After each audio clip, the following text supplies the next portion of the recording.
నేను బొప్పాయి తోట వేశాను. నా బొప్పాయి తోటలో కాయ ఎదగలేదు. ఎన్నో రకాల మందులు వేశాను, అయినా కాయ ఎదగలేదు. ఎన్నో రకాల ఎరువులు వేశాను, అయినా కాయ ఎదగలేదు. ఏం చేయాలి?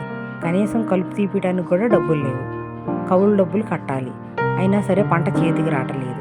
గత 3 సంవత్సరాలుగా ఒక సంవత్సరం వరదొచ్చి పంట అంతా కొట్టుకుపోయింది. ఇంకో సంవత్సరం పురుగుబడి పంట అంతా నాకేసింది. ఎన్నో రకాల మందులు వాడాను, అయినా సరే ప్రతిఫలం దక్కలేదు. పంట చేతికి రాలేదు. అప్పులు చేసి పంట మీద పెట్టుబడి పెట్టడమే కానీ చేతికి మాత్రం పంట రావట్లేదు. అయినా నిరుత్సాహపడకుండా మళ్ళీ ఇంకో సంవత్సరం ఏదో ఒక పంట వేసి ఈ సంవత్సరం ఈ పంటలో అయినా లాభం రాకపోద్దా, నేను చేసిన అప్పులు తీర్చలేకపోతానా? పురుగుల మందు కొట్టాను, అయినా పురుగు చావలేదు. పంట అంతా నాకేసింది. వరదొచ్చింది, పంట అంతా మునిగిపోయింది. గాలివాన వచ్చింది, పంట అంతా ఇరిగిపోయింది. పిందెలన్నీ రాలిపోయినాయి.